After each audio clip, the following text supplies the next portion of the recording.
Paso por favor a Leticia Rodón, que nos va a hablar sobre la innovación.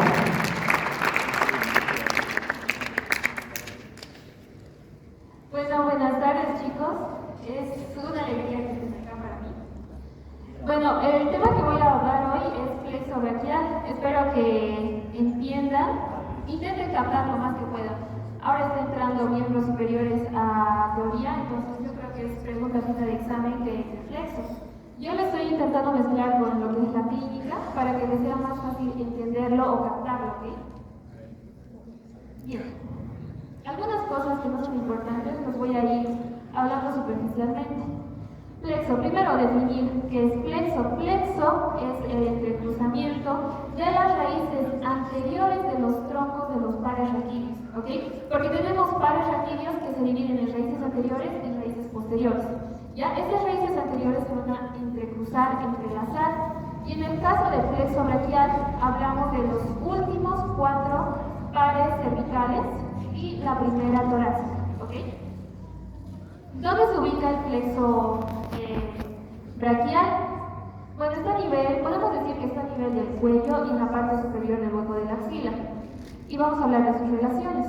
A nivel del cuello, como sabemos, salen por los agujeros de conjunción, ¿verdad? Y estamos hablando de que de la C5, de la C6, C7, C8 y T1, ¿ok?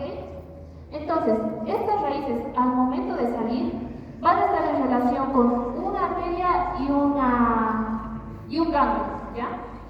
C5, C6 y C7 va a estar en relación con la arteria vertebral. La arteria vertebral, no se olviden que es una arteria que sube para irrigar a todo lo que es el sistema nervioso, ¿verdad? Entonces, esta arteria vertebral va por los agujeros de las apófisis transversas. Por ese motivo es que está en relación con estos ramos anteriores, ¿ya? Ahora, C8 y T1 va a estar en relación con un ganglio. Y es un ganglio que mucho se habla, el ganglio estrellado, ¿ya? Que si lo pueden ver acá, es este nivel más o menos. Este ganglio se encuentra en relación con lo que es el vértice del pulmón, para que se den cuenta más o menos por dónde está el plexo. Ya. Luego de que hemos hablado de estas relaciones, estos ramos siguen para adelante y van a pasar por el desfiladero interescalémico. ¿Ya? ¿Qué es el desfiladero escalémico? Simplemente es como un espacio. Por delante está el escaleno anterior, que es este, y por detrás está el escaleno medio. Tenemos 3 escalenos, anterior, medio y posterior. Entonces, ¿cuál es el contenido del desfiladero escalémico? Es plexo braquial, arteria subclavia y por delante del escaleno anterior recién está la vena subclavia. ¿Ok? Tengan en cuenta eso. Es como si la arteria subclavia se estuviera echando en el plexo braquial a ese nivel. Ya, seguimos y ya vamos a ir más a nivel del hueco de la axila. Y como ven, ahora los plexos ya no están por detrás de la arteria, sino se colocan al lado de la arteria, que este nivel sería arteria axilar, ¿no es cierto? Que es la continuación de la arteria subclavia. Ok, y este es para este. Ahora sí, algo importante, la formación del plexo. Que lo intenté hacer lo más, un esquema para que puedan entender. Ya, hablamos de las raíces anteriores de C5, C6, C7, C8. Les dije que se intercruzan. Pero ¿qué pasa? C7 va solito, ¿ok? Y los dos de arriba y los dos de abajo se van a unir. Entonces tenemos que C5 con C6 se unen y forman un tronco. C8 con T1 se unen y forman otro tronco. De esta forma tenemos 3 troncos. Estos troncos se llaman troncos primarios. Y por su posición los nombramos tronco primario superior, tronco primario medio y tronco primario inferior. Fácil, ¿verdad? Ahora, estos troncos primarios van a dar otras raíces, unas anteriores y otras posteriores. Cada tronco primario da su anterior y su posterior. Entonces, ¿qué va a pasar? Vamos a comenzar por las raíces posteriores. Pues las raíces posteriores se unen, ¿ya? De estos 3 troncos se unen para formar un tronco secundario posterior. Si estamos hablando de raíces posteriores, pues es tronco secundario posterior. Fácil, ¿verdad? Ahora, las raíces anteriores, ¿qué va a pasar? La del tronco primario superior y tronco primario medio, esas sus dos raíces superiores se van a unir y van a formar el tronco secundario antero-externo. Ahorita les digo por qué se llama antero-externo. ¿Y qué pasa? Que el tronco primario inferior, pues ya no tiene con quién unirse y se va a ir a formar su tronco primario secundario antero-interno solito. ¿Ok? Listo. ¿Y por qué se llaman de esta forma? Si lo ven a este nivel, en esta parte los troncos primarios están horizontalmente, pero los troncos secundarios ya están más verticalmente. Por eso es que hablamos de que hay un tronco posterior y los troncos anteriores se dividen en uno antero-externo y el otro antero-interno. ¿Ok? ¿Entendido? Ahora, estos troncos secundarios ya van a dar las raíces terminales de lo que es el plexo braquial. Vamos a comenzar con el tronco secundario posterior. Ahora, no sé si alguien me puede decir cuál es su otro nombre, que les dije que se aprenda. El que me diga igual va a tener premio final. Exacto. El tronco radio circunflejo. Vamos a recordar al final ya. Tronco radio circunflejo. Cada uno de estos troncos va a tener su otro nombre que va a corresponder a las raíces terminales que van a dar. Entonces, el tronco radio circunflejo, porque va a dar su raíz radial y su raíz circunfleja. ¿No es cierto? Ahora, vamos a ir con el tronco antero-externo. ¿Cómo se llama? Fuerte. ¿Segura? El externo. Acuérdate que cutáneo es externo, ¿verdad? ¿Alguien más? El tronco secundario antero-externo también se llama el medio. Ay, perdón, no. Medio. Sí, perdón, que has dicho curiosidad. Medio músculo cutáneo, me vas a hacer acordar. Ya, entonces, ¿por qué se llama medio músculo cutáneo? Porque va a dar una rama externa del nervio mediano y va a dar su nervio musculocutáneo, ¿ok? Y ahora, este tronco solito, el secundario inferior, va a dar 3 ramas terminales. Y se va a llamar por eso el tronco medio cúbito cutáneo interno, ¿ok? Entonces, este va a dar la rama interna del nervio medial, el nervio cubital y el nervio cutáneo interno, ¿ya? Listo, esas son ramas terminales. Ahora vamos a hablar de las ramas colaterales y se van a guiar por el dibujo de donde sale. Vamos a tener las siguientes ramas colaterales. Aquí les dibujé cómo se forma el nervio mediano.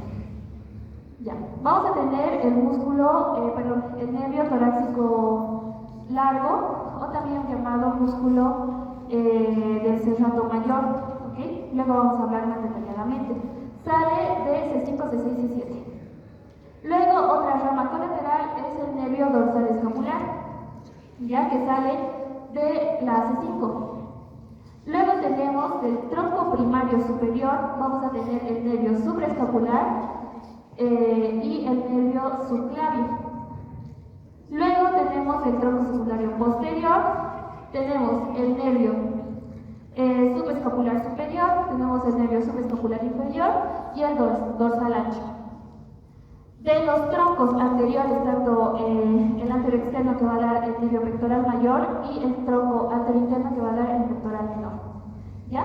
Estos dos pectorales se van a acordar que se unen y van a formar el asa de los pectorales, que generalmente igual les preguntan en el examen. ¿Cómo se forma el asa de los pectorales? Es muy sencillo, es la unión del nervio pectoral mayor con el pectoral menor, que lo vamos a ver más ratito igual. ¿Ya? Contando esto, son 9 colaterales. ¿Ya? Pero, bueno, yo por lo menos, según mi docente primero, hablo de 12 colaterales, y tal vez algunos igual estén todavía agarrando que son 12 colaterales. Según nomenclatura actual, son 9 colaterales, pero si hablamos de nomenclatura antigua, consideran 12 colaterales. ¿Pero de dónde? Resulta que esta dorsal escapular va a inervar tanto al angular como a los romboides, ¿ya?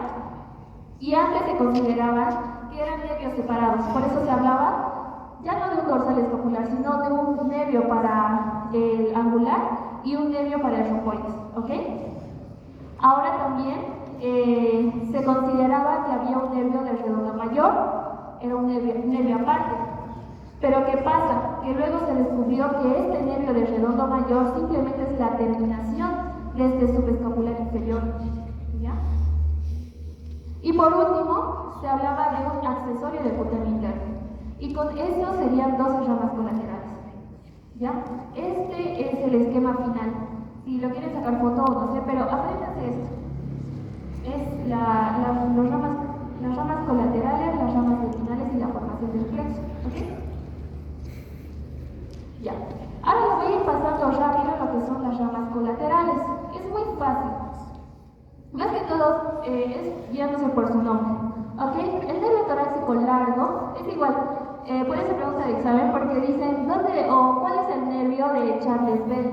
Pues simplemente es el nervio del serrato mayor. Es el nervio de la respiración externa. ¿Ok? Entonces, este serrato mayor es un músculo potente que ayuda a la respiración, porque tenemos un nervio de la respiración interna. ¿Saben cuál es? ¿Cuál? Exacto, ese es el correcto. Exacto, el nervio frénico que inerva al diafragma, ¿verdad?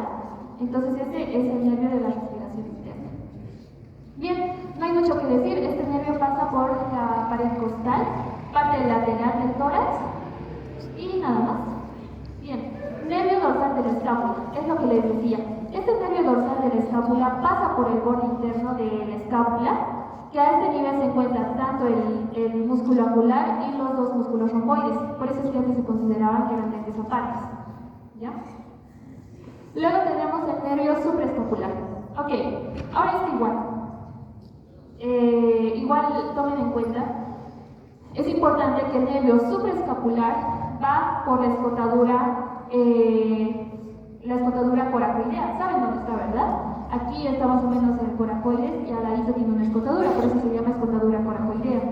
Ahora, la arteria pasa por el agujero coracoideo o por encima. ¿No? Exacto. Entonces, arteria y nervio pasan por encima de este agujero coracoideo. ¿Y por qué hablo de agujero coracoideo? Porque en esta escotadura se va a insertar un ligamento transverso, el ligamento transverso superior de la escápula, que va a convertir esta escotadura en un agujero. Y por el agujero pasa el nervio supraescapular, pero por encima pasa la arteria y la vena supraescapular. ¿Ok? Ahora, luego de haber pasado esta escotadura coracoidea, el nervio se va a dividir para irrigar tanto a lo que es el músculo supraespinoso e infraespinoso. ¿Ok? Ahora el nervio subclavio. Bien, el nervio subclavio es un nervio muy delgadito, muy difícil de identificar en el cadáver, pero lo importante de este nervio es que va a dar un ramito para el nervio frénico, ¿ya? Y pues va a irrigar al músculo subclavio. Luego tenemos lo que les decía, el pectoral mayor o lateral y el pectoral menor o medial. Lo más importante de estos nervios es que el pectoral mayor solo va a inervar a lo que sería el músculo pectoral mayor. Pero ¿qué va a pasar con el pectoral menor? Pues va a inervar tanto al pectoral menor como al pectoral mayor. ¿Ya? Y estos dos nervios se unen y forman el asa de los pectorales. Perfecto. Luego tenemos el nervio subescapular superior y el subescapular inferior. No hay mucho que decir, pues el subescapular superior va a inervar a lo que sería el músculo subescapular, pero el subescapular inferior va a inervar a este músculo, que les dije que antes se les consideraba con otro nombre, bueno, o a otro nervio. ¿Cuál es?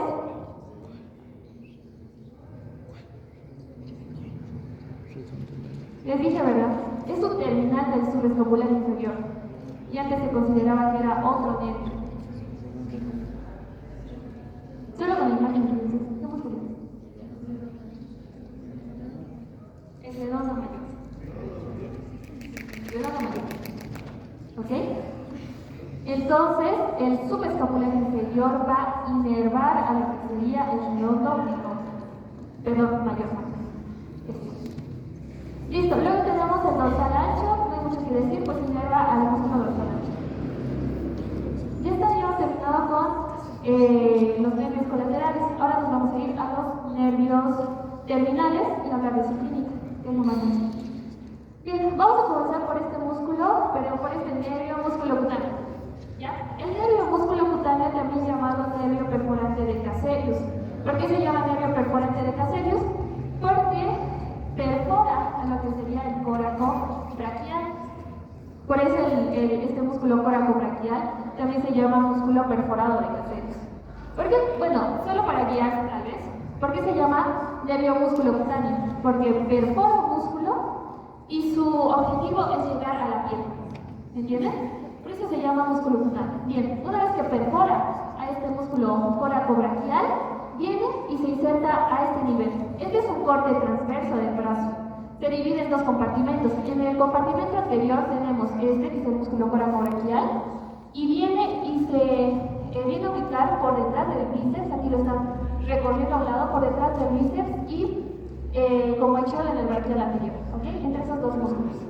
Viene, de forma oblicua, busca piel, va hacia la parte externa y luego va a dar la sensibilidad. Aquí va a dar acción motora, ¿cierto? Y en la parte externa va a dar acción sensitiva, en la parte de la piel. Va a dar sensibilidad a lo que sería la parte externa de la región anterior del brazo y de la región posterior del brazo. Listo. Y esta parte ya sería como su rama terminal, que se lo llama nervio antibraquial cutáneo lateral. La clínica. Bueno, este nervio es muy difícil que se lesione porque tiene una ubicación protegida, ¿verdad? A este nivel. Puede que se lesione por un arma blanca, como si le hubieran apuñalado tal vez a la persona. Pero ¿qué va a pasar? Pues si este nervio se lesiona, la persona no va a tener la actividad de estos músculos anteriores, ¿no es cierto?, del brazo. Y los músculos anteriores del brazo lo que hacen es una flexión, ¿verdad? Entonces el paciente no va a poder flexionar lo que hace el antebrazo sobre el brazo, ¿no es cierto? Luego vamos a hablar del nervio mediano. Bien, el nervio mediano. Ok, entonces, el nervio mediano. Primero lo ubicamos aquí, a nivel de la fosa axilar. Este nervio mediano ya saben que es formado por dos ramas, ¿verdad? Por los dos troncos anteriores. Tienen sus ramitas, se unen y forman el nervio mediano. Pues al momento de unirse, se ubican en la parte anterior de la arteria axilar. Luego van a venir, al momento de descender, van a empezar a ubicarse en la parte interna de esta arteria braquial y van a llegar a ocupar este canal o surco, que se llama el canal o surco bicipital interno. Entonces es importante, ¿cuál es el contenido del canal o surco bicipital interno? Es nervio mediano y arteria braquial, ¿sí? Listo. Una vez que pasa ese surco bicipital interno que está formado por el pronador, que sería esto, pronador redondo, y borde interno del bíceps, va a venir y va a atravesar, por así decirlo, al pronador redondo, que por sus inserciones superiores va a tener dos cabezas, ¿cierto? En la parte superior. Entonces lo va a atravesar esas dos cabezas y se va a ubicar en esto. Este es un corte transverso del antebrazo y estos serían los músculos anteriores del antebrazo. Sabemos que hay 4 planos, ¿verdad? En el tercer plano consideramos al flexor propio del dedo pulgar y al flexor profundo común de los dedos, ¿verdad? Y se va a ubicar entre esos dos. ¿Ven? Aquí, ahí hay un puntito amarillo. Ahí se va a ubicar y va a inervar a todo lo que serían los músculos anteriores del antebrazo, menos aquí. Aquí no lo pinté. Este que sería el cubital anterior es importante. No inerva el cubital anterior y solo inerva la parte radial o externa del músculo flexor profundo de los dedos. ¿Ya? Entonces, bien. Este nervio, por su nombre, se llama mediano porque pasa por la mitad del antebrazo, viene y llega hasta lo que sería la mano, pasando por el túnel carpiano, ¿verdad? Baja, baja, baja, y llega a este nivel, ¿ok? A este nivel se va a irradiar para inervar la parte externa de la mano. Entonces va a inervar al pulgar, al índice, al medio y la parte externa del anular, ¿ok? Ya. Ahora, ¿cuál es su clínica?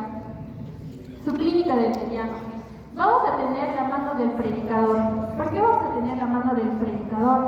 Porque cuando una persona, cuando le pedimos al paciente que cierre su puño, y estos dedos que les mencioné no pueden hacer flexión. Los músculos anteriores del antebrazo hacen flexión igual de los dedos, ¿verdad? Entonces, al querer cerrar el puño y no poder hacer flexión de sus 3 dedos, por eso se llama mano del predicador. ¿Ok? ¿Qué vamos a tener también? El signo del pellizco. Pero el signo del pellizco, ¿qué quiere decir? Le decimos al paciente, puedes hacer el signo del ok, que sería esto, ¿verdad? El signo del ok. Pero ¿qué va a pasar? Que el paciente va a hacer esto. Ese es el signo del pellizco. ¿Por qué? Porque no puede flexionar las articulaciones interfalángicas. Pero esto no es tanto como lesión total del nervio mediano, sino es como lesión del nervio interóseo anterior, que es rama del nervio mediano, una rama muy importante del nervio mediano. Ya, por eso lo puse en la clínica. Y también tenemos la mano del simio. ¿Qué es la mano del simio? Es cuando, no sé si, bueno, la mano del simio es totalmente plana, ¿ok? Y como este nervio mediano va a inervar también a la región renal, que está aquí, ¿verdad? ¿Dónde está la región renal? Al no tener inervación, pues va a tener se va a atrofiar los músculos y se van a hacer planos, ¿ok? Y aparte que el paciente no va a poder hacer abducción del pulgar y va a tener esta mano, que sería la mano del simio, con región renal aplanada. ¿Bien? Pasamos a otro nervio. El nervio axilar, un nervio muy fácil, nervio axilar o nervio circunflejo, también se llama así. Rama del tronco secundario posterior, ¿verdad? Bien, lo más importante de este nervio es que pasa por esta estructura. ¿Qué dice aquí? El cuadrado húmero tricipital de Belpop, ¿no es cierto? Entonces, si les preguntan cuál es el contenido del cuadrado húmero tricipital de Belpop, se van a acordar de esto. Por arriba hay un cuadrado y por debajo hay un triángulo. Por arriba el cuadrado está limitado por el redondo menor, por abajo por el redondo mayor, por la parte interna por porción larga del tríceps y la parte externa por el cuerpo del húmero. Así se va a delimitar este cuadrado. ¿Y qué van a pasar?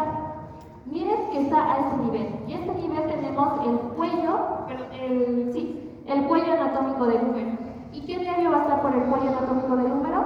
Pues el nervio axilar. Solo tienen que acordarse de eso, que este cuadrado está a nivel del cuello anatómico. Entonces vamos a tener como contenido nervio circunflejo o axilar y además una arteria, que es la arteria circunfleja posterior, porque en arterias tenemos los anterior y posterior. Solo la posterior pasa por acá. Estamos en el sitio posterior. Ok. Este va a dar 2 ramos musculares que van a ser para inervar a este músculo que está cerca de él, que es el redondo menor, porque el redondo mayor ya ha sido inervado. Acuérdense.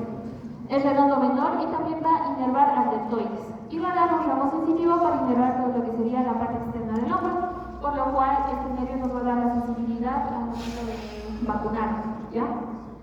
Con respecto a la clínica, pues no hay mucho que decir. Si un paciente viene con fractura de cuello quirúrgico del húmero, va a estar afectado el nervio axilar, ¿no es cierto?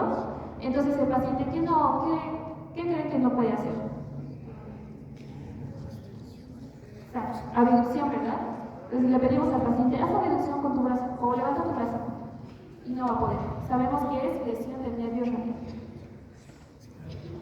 Listo, ahora lesión del nervio axilar. Vamos a ir por nervio radial. Nervio radial, que igual es ramo del tronco secundario posterior, pues va a venir por el triángulo, ya también húmero tricipital. Ahora, este triángulo húmero tricipital también se llama el triángulo de Avelino-Gutiérrez, ¿ok? ¿Cuál es su contenido? Nos vamos a acordar que este está más abajo, ¿ya? Y más abajo en la parte posterior posterior del húmero tenemos este canal de torsión. Entonces solo decimos que el contenido del triángulo húmero tricipital es el contenido del canal de torsión o canal radial. Y eso es muy fácil, todos saben, ¿verdad? ¿Por qué se llama canal radial? Porque aloja el nervio radial. Aparte que aloja a la arteria humeral profunda. Aquí está la humeral, bueno, en la parte anterior, ¿no? Y va a dar su rama para atrás, por eso se llama humeral profunda. Va a ir a este canal y dos venas que lo acompañan, ¿ok? Entonces, viene por la parte de atrás y busca hacer anterior este nervio. Va a venir desde la parte interna a la parte externa, estoy yendo de forma oblicua, ¿verdad? Entonces lo tenemos a este nivel. Entonces va a pasar por el canal bicipital externo. ¿Y cómo está formado el canal bicipital externo? Por borde externo del bíceps y por el músculo supinador largo, que es este, ¿ok? Entonces es nervio radial contenido del canal bicipital externo. Este nervio a este nivel, parte externa del codo, se va a dividir en dos, en su ramo muscular y en su ramo sensitivo, ¿ya? Su ramo muscular o motor, ramo profundo, muscular o motor, ¿ok? Va a ir a la parte posterior y estos serían los músculos de la región posterior del antebrazo. Ya va a inervar a todo lo que serían los músculos posteriores del antebrazo y aparte, como está viniendo, ¿sí ven por acá? Por la parte lateral, pues también para inervar a lo que serían los músculos de la región lateral del antebrazo, ¿ok? Ahora, su parte sensitiva es interesante. Su parte sensitiva va a bajar todavía por la cara interna de este supinador largo, que es todo este músculo recto, y va a acompañar a la arteria radial. Y solo nos tenemos que acordar de la dirección de la arteria radial. Entonces, la arteria radial, ¿cómo viene? La arteria radial baja y va al canal del pulso, ¿verdad? Canal que todos deben saber porque ahí se toma el pulso. Entonces va a estar acompañando ahí el nervio radial. Luego la arteria radial va hacia la parte posterior de la mano, ¿no es cierto? Rodea la muñeca y se viene a ubicar en la tabaquera anatómica, que es otro lugar donde también se toma el pulso. Pues lo mismo pasa con el nervio. Viene, canal del pulso, tabaquera anatómica y luego se irradia y va a inervar a todo lo que sería la parte dorsal de la mano, pero su lado externo, ¿no es cierto? Sensitivamente, esa es su información. ¿Ok? ¿Cuál es la clínica? La mano en gota. Ya, pero ¿por qué la mano en gota? Porque el radial inerva todo lo que serían músculos de la región posterior que hacen extensión de los dedos, ¿no es cierto? Entonces, por la gravedad, el paciente está con mano en gota. ¿Ok? También tenemos el codo del tenista. ¿Qué es el codo del tenista? Bueno, los tenistas más que todo hacen esto, que es una extensión del antebrazo.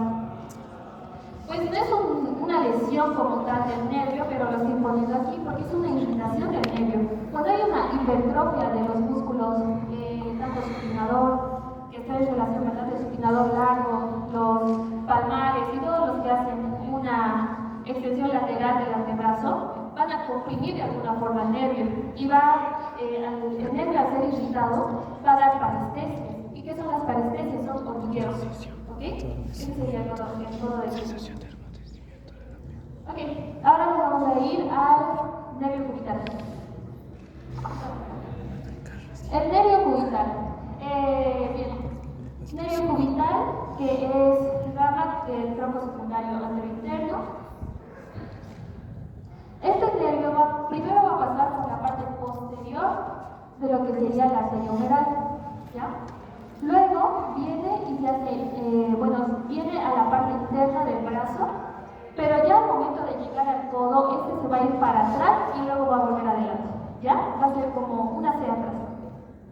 Va a ir para atrás y va a venir para adelante en este surco. ¿Qué es el surco? Por atrás tenemos el olecrano, ¿verdad? Y en la parte interna tenemos el epicóndilo, la epitrofia, perdón. Y entre el olecrano y la epitrofia se va a formar el canal olecrano epitrofial o epitrofio olecraniano, ¿ya? Entonces va a pasar por ahí. Entonces, esto es interesante porque a este nivel del nervio se hace superficial y si nosotros nos tocamos o presionamos con el índice, la parte interna, vamos a sentir parestesias. ¿Pero en dónde? Acá. ¿Ok? Y también irritación de ese nivel, ¿no? Entonces, cuando no se acuerden a dónde inerva el cubital, se van a acordar que aquí van a salir la paredes. Solo presionense ahí. Ahorita vamos a ver cómo viene a inervar a la mano. Bien, les dije, va para atrás y viene para adelante, ¿verdad? Y viene a la parte anterior e interna del antebrazo, pues se va a poner por debajo del cubital anterior. Bien, va a venir por todo su recorrido del cubital anterior, músculo cubital anterior, y luego va a pasar por este canal, que es el canal de Guyon. Es como el canal que tenemos acá, el canal del pulso, pero en la parte interna tenemos el canal de Guyon, que es propio de la arteria cubital y también del nervio cubital. Va a pasar por el canal carpiano y luego va a venir hacia la mano, ¿ya? A nivel de la mano, el nervio cubital se va a dividir en dos, en su ramo sensitivo y en su ramo motor, ¿ok? Su ramo motor pues simplemente es para inervar a lo que serían los músculos intrínsecos de la mano, ¿ya? Y su ramo sensitivo pues tiene algo interesante. A este nivel va a venir como a formar un arco y con el mediano se van a anastomizar y van a formar anastomosis medio cubital de Rich-Kanao, ¿ok? Entonces ya saben, hay una anastomosis con el nervio mediano y el nervio cubital. Bien, algo solo para terminar aquí en antebrazo, pues les dije que el nervio mediano inerva a todos los músculos anteriores del antebrazo menos al cubital anterior y la parte interna del flexor profundo de los dedos, ¿no es cierto? ¿Y por quiénes van a ser inervados estos? Pues por el cubital, nervio cubital, ¿ok? Y así se termina la inervación de todos los que serían los músculos del antebrazo. Y del brazo sería el cutáneo, músculo cutáneo, en su parte anterior y en su parte posterior el radial, ¿no es cierto? No tiene que ver que en medio es hacer. Allá, la clínica. La clínica, pues, este nivel, el paciente, si le pedimos que flexione la mano, el paciente va a hacer una flexión lateral, porque no va a contar con el apoyo del cubital anterior, ¿entienden? Entonces, va a tener más poder que los otros músculos, ¿entienden? Y por eso hace una flexión lateral, ¿ya? Luego también tenemos la mano en garra. La mano en garra que es propia de lesión del cubital. Se van a acordar que al formar una mano en garra formamos una C, lesión del nervio cubital.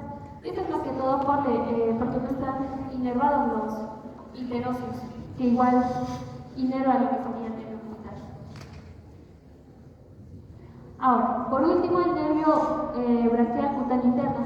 No hay mucho que hablar de este nervio braquial cutáneo interno. Es rama del tronco secundario anterointerno y viene por la parte interna del brazo y del antebrazo. A nivel del brazo va a acompañar a la vena basílica, porque en la parte externa tenemos la vena cefálica, ¿no ven?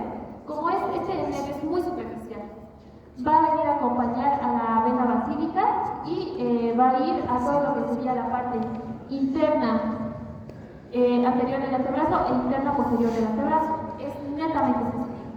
Entonces este nervio va a dar sensibilidad a todo esto. Ahora, terminando con la clínica, vamos a ver algunas parálisis, ¿ya? Ya hemos visto la clínica respectiva de los nervios, pero esto ya es a nivel de las raíces del plexo braquial. Vamos a tener a la parálisis de Ehlers-Danlos. ¿Qué es esta parálisis de Ehlers-Danlos?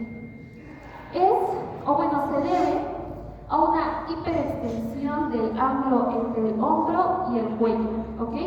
Se va a dar en personas que van a caer de forma brusca al piso. ¿Por qué? Porque primero cae el hombro y el cuello viene de forma, se hiperextiende para no redundar, ¿ok? Se hiperextiende y esta hiperextensión puede romper las raíces superiores del plexo braquial. Hablamos de C5 y C6, ¿no es cierto? ¿Y qué va a presentar el paciente? Va a presentar esa posición de petición de propina del camarero. ¿En qué consiste eso? Que el paciente va a estar con el hombro hacia adentro, o sea, aducción del hombro, y también el hombro gay. O sea, va a ser más o menos así, ¿ya? ¿Por qué? Porque no están funcionando los músculos músculos del hombro y algunos del brazo. ¿Ya? Listo. Tenemos otra parálisis, que es la parálisis de los mochileros. ¿Quiénes? Pues en personas, incluso en niños o en ustedes, aunque en la universidad ya no se lleva tan pesado, ¿no? Pero en el colegio sí se llevaba muy pesado. Y niños pequeñitos, pues la verdad, no sé, el doble de su peso creo que cargan. Entonces, en ellos, y además en los excursionistas que llevan todo en su mochila gigante, en ellos va a haber una irritación primero de lo que sería la parte superior de este plexo, que puede comenzar con parestesia, y se complica y hablamos de una parálisis. ¿Ya? Luego hablamos del síndrome de hiperabducción. ¿Qué es el síndrome de hiperabducción? Es en aquellas personas que hacen trabajos manuales, como es pintar techos. La persona extiende su brazo cuando hace abducción por encima de la cabeza. ¿Cómo pintar techos? ¿Qué va a pasar? Que el plexo braquial, a ver, inténtese acordar de la imagen, va a estar comprimido por lo que sería la apófisis coracoides y el pectoral menor, que están a este nivel, ¿no ves? Entonces el paciente, o bueno, la persona, al momento de alzar su brazo, hace que los troncos superiores se compriman a este nivel. ¿Y qué va a pasar si va a haber compresión? Primero parestesia, siempre nervios parestesias. Luego va a haber debilidad a nivel de miembro superior. Y algo importante es que va a haber enrojecimiento de este miembro superior. ¿Pero por qué hay enrojecimiento del miembro superior? Pues a nivel de los interescalémicos, les dije, ¿verdad?, del desfiladero escalémico, ahí llegan nervios del sistema simpático, ¿ya? Entonces, este plexo braquial tiene inervación simpática. Y como estos nervios están comprimidos, se va a abolir, no va a funcionar el sistema simpático. Y el sistema simpático lo que hace es una vasoconstricción. Entonces, al no haber vasoconstricción, acción del sistema simpático, va a haber una vasodilatación, por lo cual el paciente va a presentar un edema en el miembro superior, que incluso puede llegar incluso edema. ¿Okay? Y por último, tenemos la parálisis del Klumpke. ¿En qué personas se presenta esto? Más que todo, es una lesión de los troncos inferiores del plexo braquial. Y esto es muy raro, ¿ok? ¿Pero en qué personas? Pues en personas que se agarran bruscamente de una caída, ¿ok?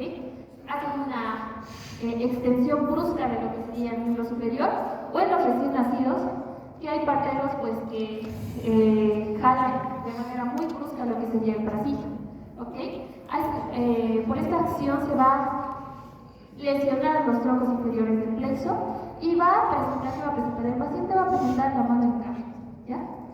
También en esta parálisis se presenta la mano en caja. Y así es todo, chicos.